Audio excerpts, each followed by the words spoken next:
Hi, hello everybody, welcome back to my kingdom, glad you're all here, but this isn't gonna be a real video. This is a thought I had, and lost a night of sleep to, so I had to record it because I desperately need opinions. There has to be something I'm missing, because the truth I've uncovered can't be true. It just can't. So please, somebody in the feedback box prove me wrong. I'm begging you. Now, you have been warned that this is going to be unhinged, so I don't blame those of you who want to go watch something a little more hinged. But for any of you who want to hear about a taxonological nightmare, lower your lap bars and get ready for this roller coaster ride.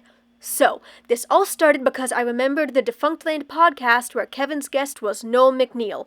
Absolute legend. If it weren't for that podcast, I never would have realized the same guy was Bear from Bear in the Big Blue House and Mr. Nutterbutter, the squirrel who goes on John Oliver just to cuss out an evil coal executive and sing in 4-part harmony.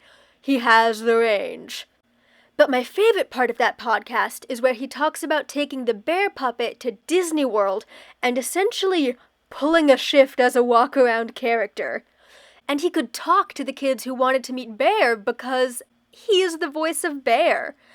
I think if that happened to me when I was Bear in the Big Blue House age, I would spontaneously combust. But that got me thinking, because that proves there's no real difference between Bear and Beast. But we don't think of them the same way.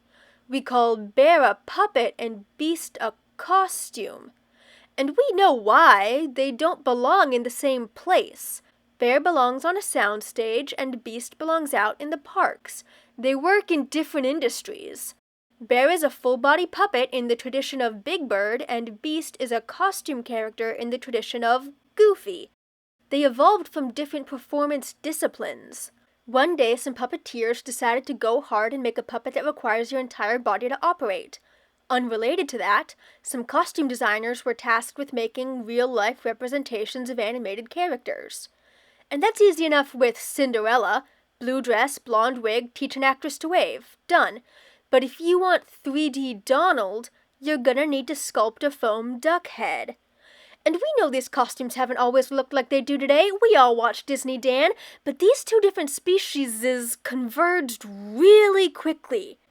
No one would argue that Aurora and Elmo belong in the same category, and yet, within 2 generations, here we are. And this is a total tangent, but so is this entire video, so there is no reason for Captain Hook to be a head character while Peter Pan is a face character. You want to say it's because his features are more exaggerated, but that's also true of Gaston, and they just cast dudes with giant chins. So there's no real logic to who falls where in the evolutionary tree either.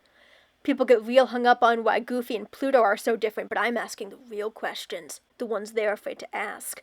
Why does the Mad Hatter just have a plastic nose? The distinction is so arbitrary. So I'm really left grasping here.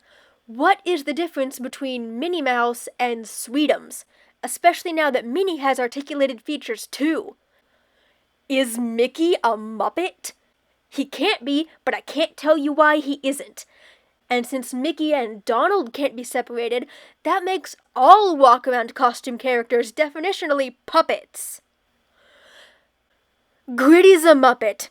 He absolutely isn't. He's the farthest thing I can imagine from Sesame Street, although I do think he and Oscar would get along. They'd probably be buds. Their industries aren't even that far removed since Disneyland started with a lot of TV show IPs, and walk-around characters have been used in TV show filming before, so whatever. You win, morphology-based classification. Mr. Met is the same thing as Snuffleupagus. Thanks for watching. Can you imagine Mr. Met being seen like a Snuffleupagus? Not even this thing. Can't even believe that any of this is real. Can't even understand what the difference is. Costume characters. Can't even believe that they're on a duck.